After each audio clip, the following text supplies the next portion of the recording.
반갑습니다. 반갑습니다. 아침 요를 찾아주신 발걸음 하나님께서 보호주시기를 바랍니다. 아멘. 이곳 새벽에 힐링센터에 계신 우리는 행복한 사람이 아니겠습니까? 아멘. 같이 이 아름다운 산과 또 골짜기가 있고 맑은 물이 흐르고 있죠. 그리고 심신을 고치는 치료가 있고 또 마음을 새롭게 하는 하나님의 은혜가 있습니다. 천사 같은 봉사하시는 분들이 계시고 또 여기에 박하나 자매님의 노래를 가끔 들을 수 있다는 것입니다. 그래서 우리는 행복한 사람입니다. 우리 하나님 성경 말씀 읽겠습니다.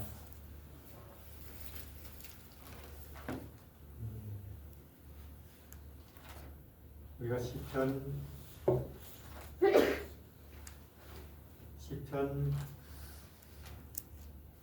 126편입니다.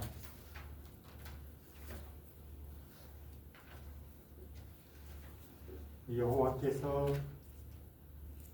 시온의 포로를 돌리실 때에는 우리가 꿈을 꾸는 것 같았도다. 그때에는 우리 입에 웃음이 가득하고 우리 혀에는 찬양이 찼었도다. 열방 중에서 말하기를 여호와께서 저희를 위하여 대사를 행하셨다 하였도다. 여호와께서 우리를 위하여 대사를 행하셨으니 우리는 기쁘도다.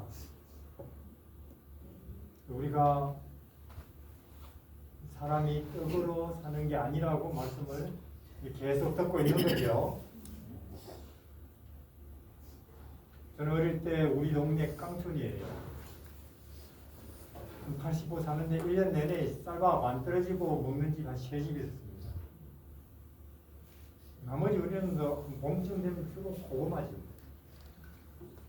보리밥이고. 그때 생각하기를 1년 내내 쌀밥만 먹고 살면 그게 천국이 아니겠느냐 그런 생각했어요. 지금 우리 쌀밥 그냥 먹기 싫어서 안 먹죠. 전혀 천국이 아닙니다. 우리 인간이 물질로 혹은 보는 것으로 이 몸으로 되는 게 아니라는 게 확실합니다. 예를 들어서 저는 그렇게 생각해요. 여기에 우리가 보는 것들 혹은 먹는 것들 혹은 우리 몸으로 이게 이렇게 만지는 조건들로 얻을 수 있는 행복은 이 컵 안에 물 한 컵 정도인 것 같아요. 이 컵에 물을 채웁니다. 그렇죠? 끝까지 차면 아무리 쏟아부어도 들어갑니까? 안 들어갑니까? 밖으로 다 나가버려요. 안 들어가죠. 그러니까 우리가 돈이라든지 집이라든지 혹은 자동차라든지 혹은 아무개라든지 사람 이런 것으로 우리가 누릴 수 있는 행복은 이 정도예요. 먹고 입을 것이 있으면 된 거예요. 이 책의 말이 인간을 가장 잘 아시는 분의 말이 그렇다고 이야기를 하는 거예요. 근데 우리는 어떻게 합니까? 아니 내가 한 달에 200만 원인데 왜 안 만족하지?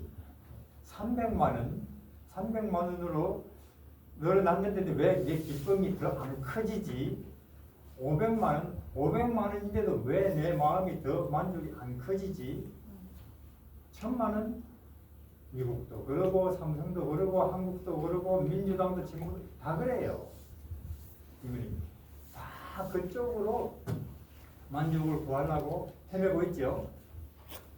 아니라는 것입니다. 차버렸다니까요. 아무리 쏟아부어도 더 안 들어가고 그냥 밖으로 흘러나가 버립니다. 자, 예를 들어서 보세요. 자, 여기에 이 5 사람이 있습니다. 맞습니까? 근데 빵은 4개입니다. 무슨 문제입니까? 유식한 말로 경제 문제. 그렇죠? 사람은 5명인데 빵은 4개. 이 문제를 해결하는 방법이 사람들 그래요. 빵 하나 더 만들면 해결되는 거 아니냐 그러죠? 근데 보세요. 여기 5명 중에 너거는 굶어도 나는 3개 먹어야 되겠다. 놀부 같은 사람이 있을까요? 없을까요? 많아요. 있어요. 저는 이런 소리 들었어요. 어떤 사람은 아파트가 40채나 있대요. 예. 어떤 사람은 전세도 없는데. 미국 지금 하는 거 보세요. 다른 나라들은 어떻게 되든지 말든지 이제는 우리만 더 잘 먹고 더 잘 살겠다고 말이에요. 용이죠, 뭐 이거는. 미국이 그러니까 온 세상이 다 그렇게 따라가고. 그러니까 이 시대는 삼성도 그렇고 애플도 그렇고 다 쓰러지고 나만 남겠다는 거에 이게 짐승이에요. 이거는. 그렇기 때문에 절대로 경제 문제는 경제로 해결되는 게 아닙니다. 자, 그러면, 자, 보세요. 지운다 칩시다, 이걸. 빵이 4개밖에 없다 칩시다. 근데 빵이 4개밖에 없지만 이 5사람을 진리를 이야기하고 예수님을 알게 하고 하늘을 알게 하고 윤리와 도덕과 양심을 길러 놓으면 4개로도 해결되겠죠? 저는 먹었어요. 당신도 이렇게 되겠죠? 그래야 된다니까요. 그런데 온 세상이 그렇게 하지 않습니다. 그래서 우리는 더 큰 기쁨이나 행복이나 만족을 찾고 싶다면 마음으로 찾으라 그 말이에요. 보이지 않는 것으로 진리에서. 그래서 여기 이 치료 장소가 좋은 데라니까요. 몸뿐만 아니라 마음까지도 채워주니까. 그래서 여기 시편 116편에 여호와께서 시온의 포로를 돌리실 때에 우리가 꿈을 꾸는 것 같았도다. 어떻습니까? 꿈꾸는 것처럼 기쁜 일이 1년가다 한 2-3번씩 있습니까? 매주는 제가 묻지 않겠습니다. 저는 이런 이야기 들었어요. 저도 뉴스타터 요양원에 몇 년 있다 보니 수당계 3년 풍을 얻는다고 꿈꾸는 것처럼 기쁜 일이 1년에 몇 번만 있어도 웬만큼 먹고 사는 것이 부실해도 병 안 걸린대요. 맞습니까? 그렇다는 거예요. 근데 요즘 병 많이 걸립니다. 심지어 안식일 교인도. 그러면 안식일 교인한테 안식이 없다. 그러면 세상은 어디서 안식을 찾아요? 이는 소금이 안 짜다. 그럼 뭘로 짜게 하겠습니까? 근데 사실 우리 형편이 그렇다 그 말이에요. 자, 꿈꾸는 것 같았도다. 저는 이런 이야기 들었습니다. 이제 우리나라가 일본에 36년 이 지배를 받았지요. 36년이면 긴 세월이에요. 그래서 그때 36년을 통치받다가 해방이 됐을 때 그날을 꿈꾸면서 그 시문 선생님 시문 그날이 오면 그분이 시를 상록수를 쓴 그분이 시를 그렇게 썼어요. 그날이 오면 백두산이 춤을 출 것이고 동해 바닷물이 파도치면 노래할 것이고 나는 내 기법을 못 이겨서 내 가죽을 벗겨서 그걸로 북을 만들어서 골목골목 치고 다니면서 독립을 노래하리라 하다가 시문 스님 그날 못 보고 죽었어요. 감옥에서. 윤동주 선생님 마찬가지죠. 서시가 그렇잖아요. 하늘을 우러러 한 점 부끄러움이 얻고 싶은데 근데 왜 나는 바람만 불어도 이파리만 흔들어도 왜 이렇게 청춘이 부끄럽냐? 왜 부끄럽습니까? 나라를 일본에 뺏긴 식민지의 젊은이로서 어디서 뭘 한들 안 부끄럽겠어요. 그러니까 어머니 그러지요. 저 별이 멀듯이 광주에서 그랬어요. 별이 저렇게 멀듯이 우리나라에 자유의 날이 그렇게 멀게만 보입니다. 난 이 별빛이 내린 이 만주 이 언덕 위에 내 이름자를 써보고도 운동주 내가 봐도 부끄러운 이름이라서 왜? 나라를 뺏긴 젊은이니까 내 이름을 흙으로 덮어버렸습니다. 그러나 언젠가는 내 별에도 우리 땅에도 독립이 오면 내 이름 파묻힌 이 언덕 위에도 자랑처럼 풀이 무성할 겁니다 하고 독립을 꿈꾸다가 죽었어요. 이걸 못 보고. 맞습니까? 근데 우리는 이렇게 우리 말 마음대로 쓰고 또 우리가 농사 지어도 일본이 그냥 싹 쓸어가지 않는 그런 자랑스러운 대한민국에 살고 있지만 자 이렇게 된 겁니까 우리? 여전히 인생은 고달픕니다. 우울하고요. 우리가 왜 예수님의 재림을 기다리느냐? 자, 36년 동안 일본에게 압박받다가 해방된 것도 그렇게 감격스러운데 우리 지금 몇 년입니까? 무려 6,000년입니다. 6,000년 세월을 이렇게 춥고 덥고 피곤하고 병원 다녀야 되고 싸우고 다투는 거 봐야 되고 좌우가 대립하는 거 보면서 그리고 결국 죽는 이 마귀에 말하자면 우리의 통치를 받고 있다 그 말이에요. 그러니까 우리는 세상 살기가 이렇게 고달픈 이유는 진보 때문도 아니고 보수 때문도 아니고 민주당 때문도 아니고 북한 때문도 아니고 마귀 때문이에요. 틀림없습니다.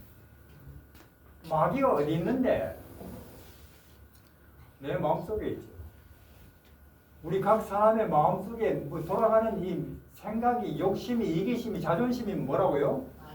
마귀예요. 이거는 생명 세계에 없던 것들입니다. 우리한테는 너무나 자연스러운 거지만 꽃처럼 이것 때문에 어디서 뭘 해도 우리는 자유롭지 못합니다. 피곤한 거예요. 우울하고 이렇게 6,000년을 우리가 시달리고 있는데 그래가 드디어 예수님께서 우리에게 8.15가 아니고 영원한 해방을 몰고 오신다면 맞습니까? 아멘. 얼마나 감격스럽겠습니까? 아멘. 얼마나 그날을 기다리는 거예요. 36년 짓밟히다가 해방된 것도 그렇게 감격스러운데 저는요 들은 이야기가 있습니다. 반대현 목사님 일제시대에 교회는 다 강제로 회사 문 닫고 지도자들도 머리 숙이고 근데 이 사람은 너무나 이 마음이 안타까워서 그냥 혼자서도 남북을 오가면서 몰래 도망다니면서 일제시대 그 위험을 무릅쓰고 전도를 했대요. 예수님은. 교회는 문 닫았고 그러니까 너무 교회 하지 마시기를 바랍니다. 문 닫을 거니까 이거는. 마음속에 잘 준비하시기를 바랍니다. 예언이 맞다면 그날이 생각보다 빨리 올 거예요. 예언이 맞다면. 그래서 정몽리 그 산속에서 강원도 어디겠죠? 숨어 살다가 1945년 8월 16일에 근데 사실은 어제 우리나라는 어제 해방됐는데 그때는 뭐 문자가 있습니까? 전화가 있습니까? 산 밑에 내려와서 8월 16일에 산 밑에 면 소재에 내려와서 분위기가 이상해요. 뭡니까? 우리는 해방됐습니다. 그 말을 듣는 순간 그것이 워낙 엄청난 사실이라서 바로 그것이 그 의미가 머릿속에 분석이 안 되는 거예요. 그래서 그분 말씀으로는 한동안 일순간 온 세상이 조용한 기분이 들더래요. 멍하면서 뭔 소리냐 이거. 그리고 잠시 후에 그 의미가 마음에 들어오면서 산을 올라갔대요. 아직 그것도 모르고 있는 친구들, 가족들에게 알려주려고. 그렇게 감격스러웠다는 거예요. 가리로가. 그러니까 36년 짓밟히다가 해방된 것도 이렇게 감격스러운데 우리가 드디어 6천년을 이렇게 짓밟히다가 시달리다가 예수님이 몰고 오시는 영원한 해방, 그날을 맞이하면 얼마나 꿈꾸는 것 같겠습니까? 꿈을 꾸는 것 같았다 그러잖아요. 꿈을 꾸는 것 같았다. 그날이 올 것입니다. 믿으시기를 바랍니다. 이걸 소망이라고 해요. 이걸 소망이라고. 저는요, 이 시대의 사람들의 고통은 질병도 아니고 직장도 아니고 추위도 아니고 아무개도 아니고 소망이 불분명하다. 앞으로 바라볼 더 좋은 미래가 우리에게는 안 보인다 하는 것이 고통인 것 같아요. 저는요, 우리 어릴 때 우리 할머니 이야기 들었습니다. 일제시대 때 실컷 농사 지어 놓으면은 실컷 싹싹 걷어간대요. 일본군들이. 모자란다 싶으면 아궁이도 뒤지고 뭐 집도 뒤지고 그래 나면 때린대요. 환장하려고 안 해요. 내 땅에 내가 농사를 지었는데 저거가 걷어가면 때린다니까요. 환장. 말도 못 쓰고. 우리 살렘군이 강태갑 할머니 있습니다. 96에 돌아가셨는데 작년까지 살아계셨어요. 하시는 말씀이 그때 여학교를 다녔는데 길이 가다가 여학교에서 돌뿌리 넘어지면 아이고 소리 나오잖아요. 그럼 그 아이고 소리 한국말로 했다고 또 때린대요. 왜? 비참하기 짝이 없는 시절이죠. 그렇지만 그 일제 비참한 시절에 우울증, 자살, 불면증 별로 없었다니까요. 왜 그래요?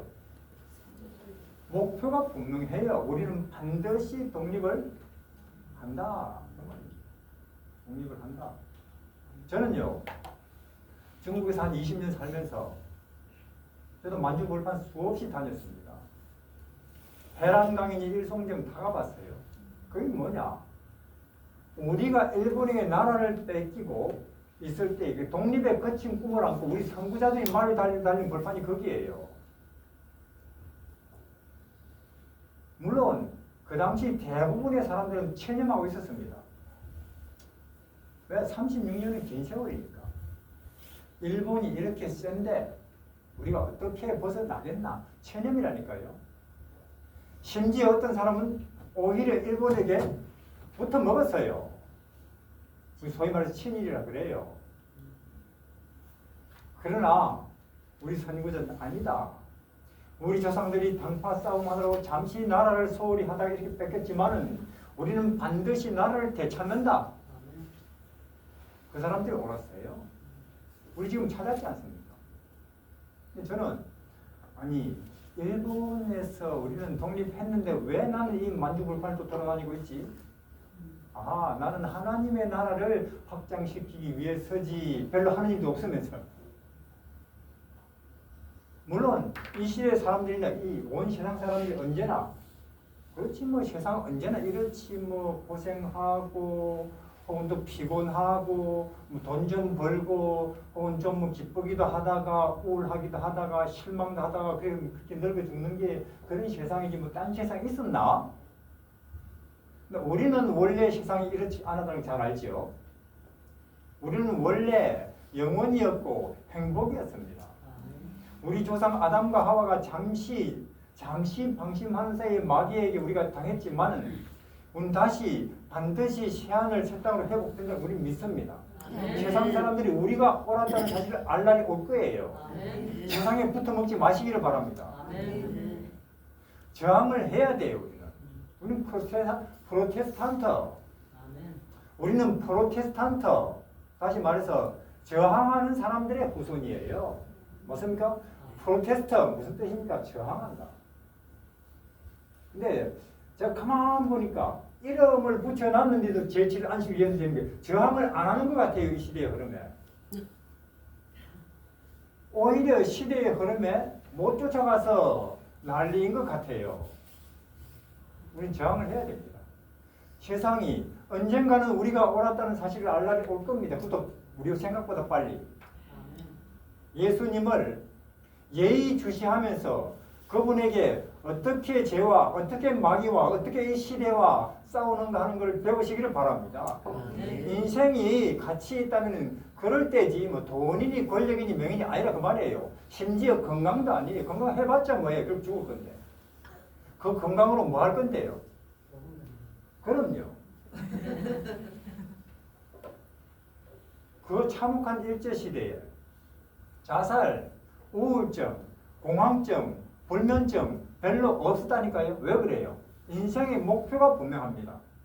우리는 반드시 나라를 찾는다.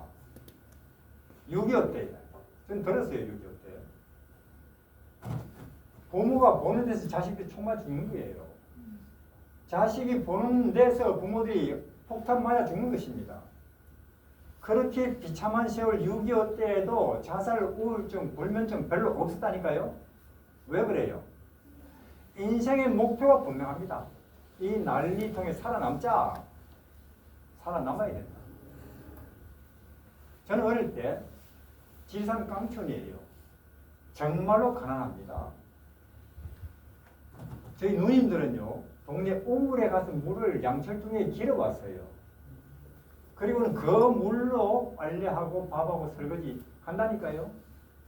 양철동이.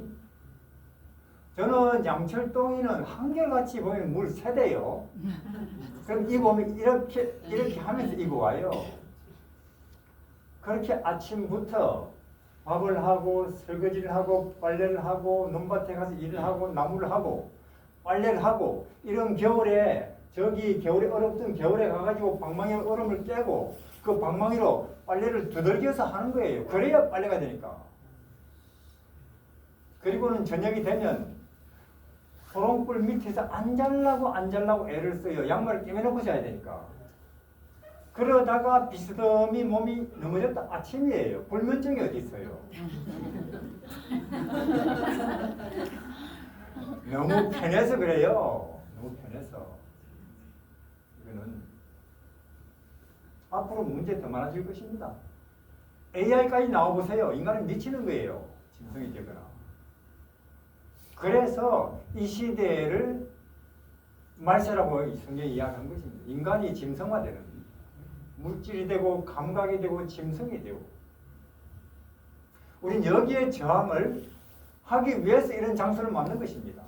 그냥 뭐 우리가 뭐 뭘 먹으면 좋고 뭘 해야 건강하다 이런 것만을 위한 게 아니라니까요. 이 백성이 우리가 재림교회가 그래서 그렇게 가난한 시대에도 우울증, 불면증 별로 없었습니다. 왜? 목표가 분명해요. 뭐냐? 우리도 한번 잘 살아보자. 근데 지금 보세요. 우리는 이미 일본에게 나라를 찾았고 6.25는 끝났고 잘 살아요. 제가 볼 때는 지금 이 시대에 물질로 본다면 우리는 옛날 임금님보다 더 잘 살아요. 맞습니까? 저 같은 사람도 심지어 옛날에 임금님이 어떻게 이런 겨울철에 딸기를 먹습니까? 우리 지금 먹습니까? 저 같은 사람은 먹어요. 옛날에 임금님이 예를 들어서 여기 영월 온다 서울에서 뭐 타고 오겠어요? 가마 떨어가면서 맨날 며칠 여름엔 땀띠리를 흘리면서 그럼 우리는 뭐 타고 와요? 시원하고 더운 자동차 몇 시간 만에 와버려요. 그러니까 물질로 친다면은 몸으로 친다면은 우리는 옛날 임금님보다 더 잘 산다니까요. 그러나 어느 시대보다 불면증 많고 우울증 많고 공황증 많고 분노가 많고 자살이 많아요. 성경이 확실합니다. 인간은 보이는 것으로 안 된다 그 말이에요. 보이는 것으로 물질로 안 된다 그 말이에요. 몸 이까지 그 별거 아니라 그 말이에요. 참말로 그대가 마음에 참된 만족이나 자유나 해방이 뭔지를 알고 싶다면은 진리에서 찾아라 그 말입니다. 이렇게 해서 이 시대의 문제점은 뭐냐? 소망이 없다 그 말입니다. 더 좋은 미래에 대한 희망이 없다. 왜? 우리 인류는요 민주주의, 자본주의, 풍요, 평등 다 써먹어봤어요. 다 실험을 해봤지만 우리가 그렇게 원하는 해방이나 자유 만족 없네 하는 걸 확인해 버렸어요. 이제는 더 이상 뭘 이데올로기를 무슨 신념을 실험하겠습니까? 화성에 이사 갔는데 거기 뭐가 있어요? 거기는 초속 200km 강풍이 부는 곳인데 희망이 없다 그 말이에요. 그래서 남녀노소 너나 할 것 없이 뭐냐? 안따분하게 살자 이 순간을. 그게 전부예요.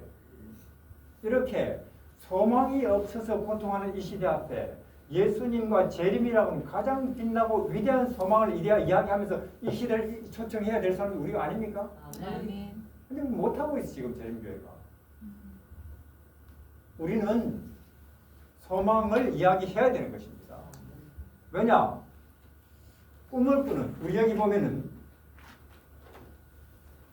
로마서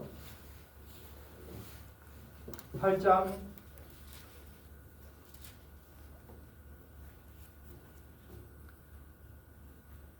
18절에 생각한데 현재의 고난은 장차 우리에게 나타날 영광과 좋게 비교할 수 없도다 그 말이에요.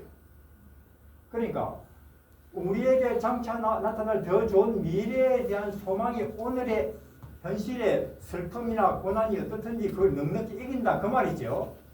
이길 것입니다. 믿으시기를 바랍니다. 그래서 저는 이렇다고 말했어요. 우리는 1차원을 알고 있고 2차원도 있고 3차원도 있는데 현재 우리가 살고 있는 것은 여기 3차원인데 우리는 여기를 4차원을 간다고 그렇게 말씀을 드렸죠. 꿈을 꾸는 것 같을 거예요. 꿈을 꾸는 것 같을 거예요. 여기에 갈 것입니다. 믿으시기를 바랍니다. 우리는 그림자예요. 그림자. 우리 지금 그림자하고 우리 실물이 얼마나 달라요. 그게 뭐가 나타나요? 어렴풋이 누군가보다 그 정도죠. 또 마찬가지로 지금 내 모습과 하늘에 가서 만날 내 모습은 엄청나게 다를 것입니다. 우리 각 사람은 얼마나 위대하고 눈부시고 찬란하고 영광스럽겠어요. 그러니까 잠시 여기서 거꾸로 매달려 살아도 상관없다니까요. 평생 남의 발 닦아주고 살아도 여기를 갈 거니까 믿으시기를 바랍니다. 우리 조상들이 다 그렇게 살았어요. 요셉이니 다니엘이 내가 노예인데 노예 놈 사면 100년 할 거냐 200년 할 거냐 어차피 인생 8, 90년 끝나는데 그러나 난 여기에 가면은 새하늘 새 땅에서 영광스러운 존재가 된다. 그렇게 생각하니까 노예 노릇도 기쁘게 하는 거예요. 소망으로 구원을 얻는다 그 말입니다. 그럼 제가 물어보겠습니다. 그럼 여러분들이 아시는 분 중에 이 하늘에 가본 사람 있습니까? 그 사람 한 명 소개해드리고 마치겠습니다.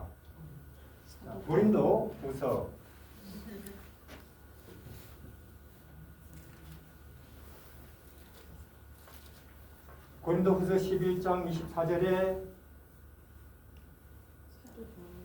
유대인들에게 40에 하나 감한 매를 5번 맞았으며 3번 퇴장으로 맞고 1번 돌로 맞고 3번 파선의 일주야를 기품에서 지냈으며 여러 번 여행의 강의 위험, 강도 위험, 동족 위험, 이방인 위험, 시내 위험, 광야 위험, 바다 위험, 거짓 형제 위험 당하고 또 수고하고 애쓰며 여러 번 자지 못하고 줄이며 목마르고 여러 번 굶고 춥고 헐 벗으느라 이외의 일은 고사하고 오히려 날마다 내 속에 눌리는 일이 있으니 곧 모든 교회를 위하여 염려하는 것이라. 자, 이분 누굽니까? 바울이에요. 자, 그러면 바울이 왜 이 고생을 하는 거예요? 자, 40에 하나 감하면 몇 대 맞는 것입니까? 39대. 39대. 그것도요, 종아리 그도 이렇게 아니에요. 이렇게 엎어놓고 뭉둥이를 패는 거예요. 그러다 보면 덜어 죽습니다. 굶고, 춥고, 헐벗고, 물에서 죽을 뻔, 산에서 죽을 뻔. 그러면 바울이 왜 이 고생을 합니까? 사실요, 바울은 2000년 전에 요새 한국에 지금 서울대학 나왔어요. 청년 때의 국회의원입니다. 뭐냐? 출세와 성공의 길이 고속도로 앞에 열려 있었어요. 근데 그걸 다 던져버리고 왜 이 고생을 하냐 그 말입니다. 자, 그 답은 12장에 나옵니다. 12장에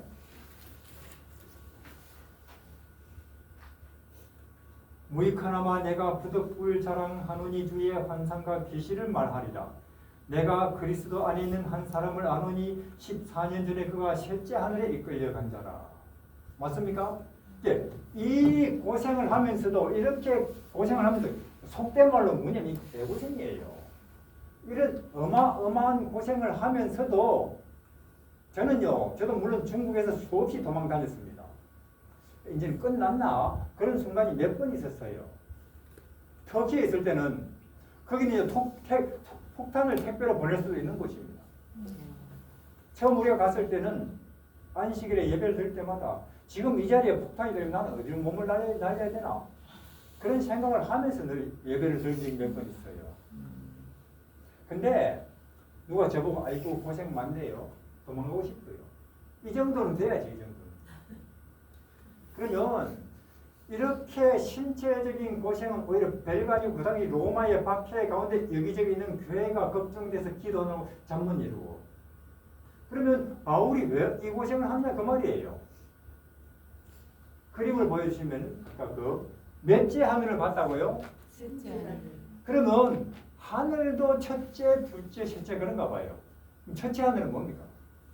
자, 보세요. 이렇게 지구가 있으면은 이 지구를 둘러싸고 있는 대기권이라고 들어봤습니까? 네.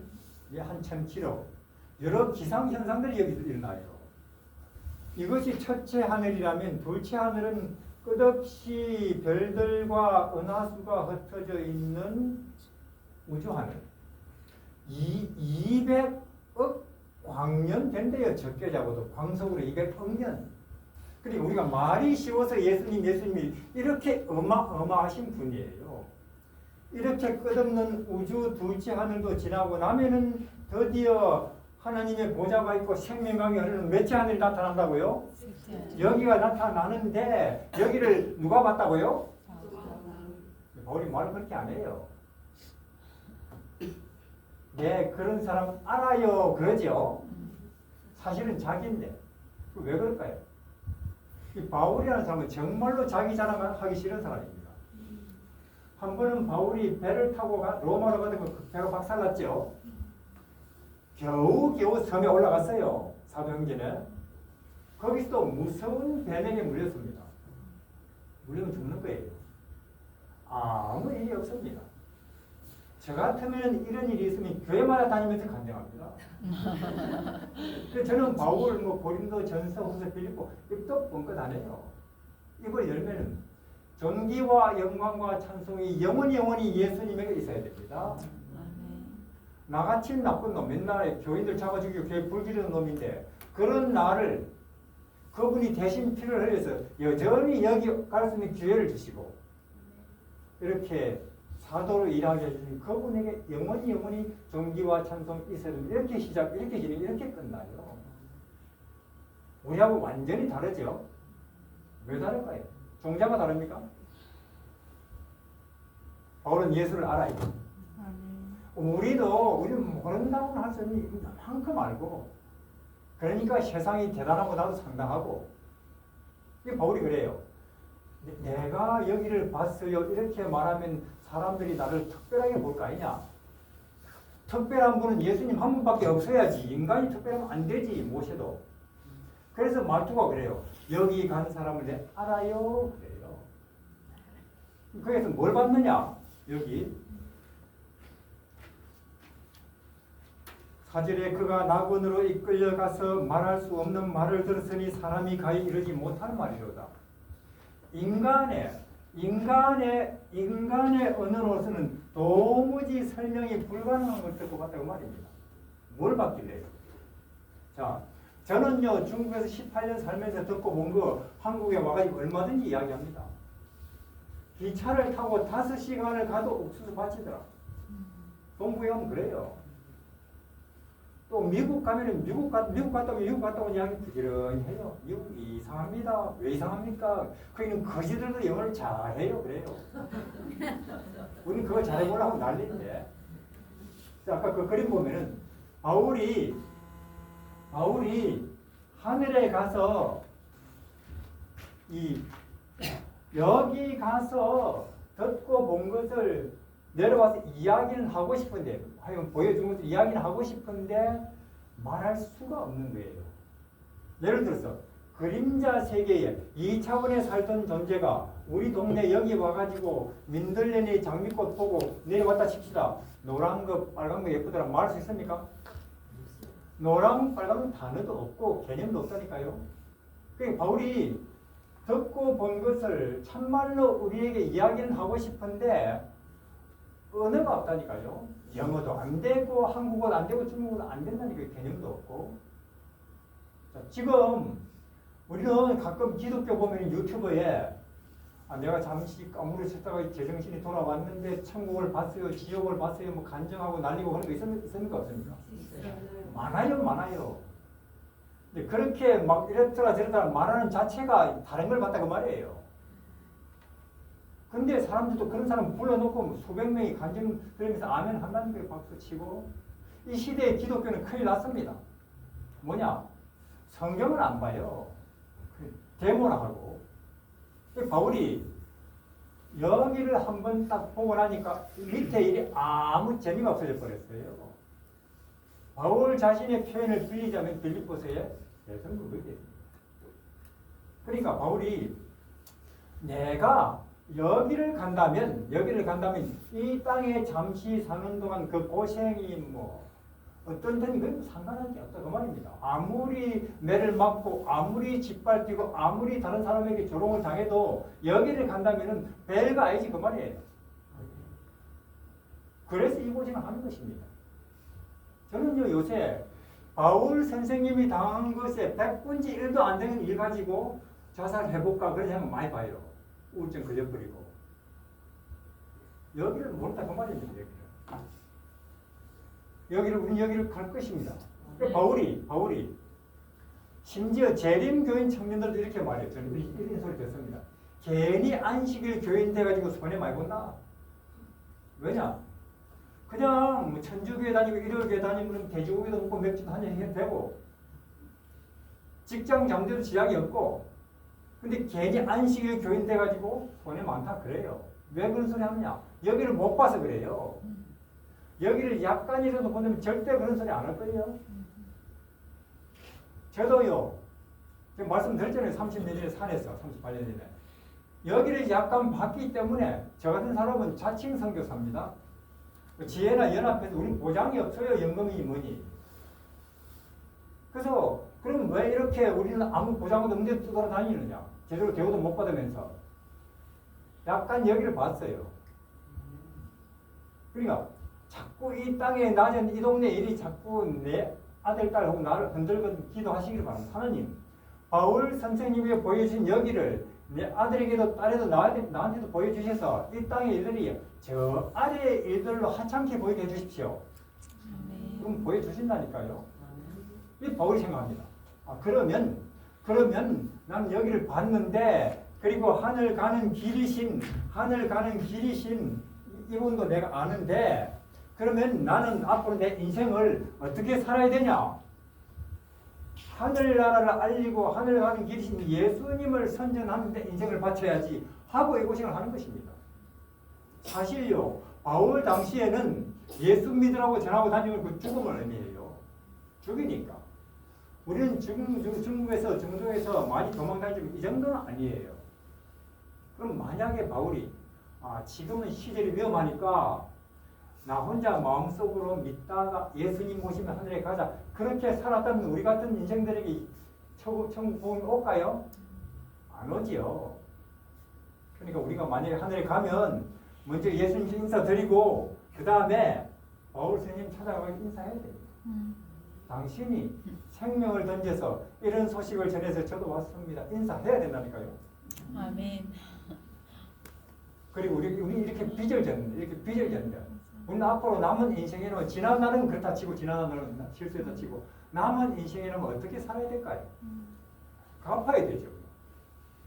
여기에 갈 것입니다. 믿으시기를 바랍니다. 아멘. 꿈꾸는 것 같은 영광스러운 미래가 여러분들을 기다리고 있습니다.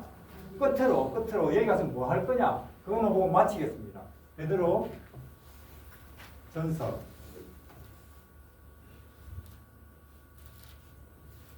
베드로전서 2장 9절에 오직 너희는 택하신 족속 왕같은 제사장 거룩한 나라 그의 소유된 백성이니 이는 너희를 어두운 데서 불러내어 그의 기이한 빛에 들어가게 하신 자의 아름다운 덕을 선전하게 하려 하시니라. 우리가 하늘에 가면 뭘 할 거냐? 하나님 족속이 된다 그 말이에요. 하나님 족속이. 왜 그러냐? 우리 인간은 우주에서 가장 나쁜 족속이에요. 그럼 우리가 아까 그 그림을 다시 한번 보면은 그런 욕심이니 이기심이 자존심 우리밖에 없어요. 남은 잘못돼도 난 잘되면 우리밖에 없다니까요. 자, 그래서 우리가 왜 하나님 족속이 되느냐?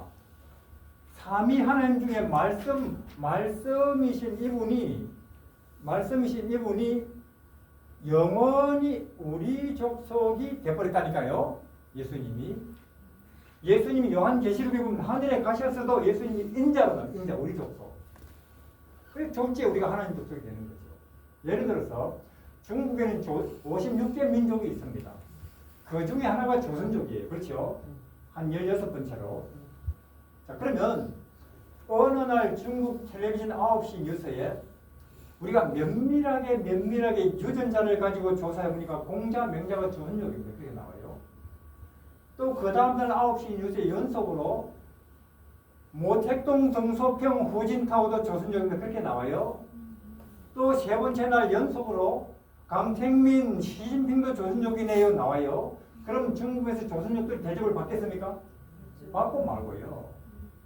마찬가지로 우리 인생은 우주에서 가장 문제 많은 족속인데 가장 말단 족속인데 왜 하늘에는 갑자기 하나님 족속이 되느냐? 하나님 삼위 하나님 한 분이 영원히 우리 족속이 되어버렸다니까요. 이해하시겠습니까? 요한계시록에 하늘에서 인자 우리 족속 졸지에 하나님 족속으로. 그러니까 우리가 하늘에 가면은 별들을 방문하겠죠. 별들을.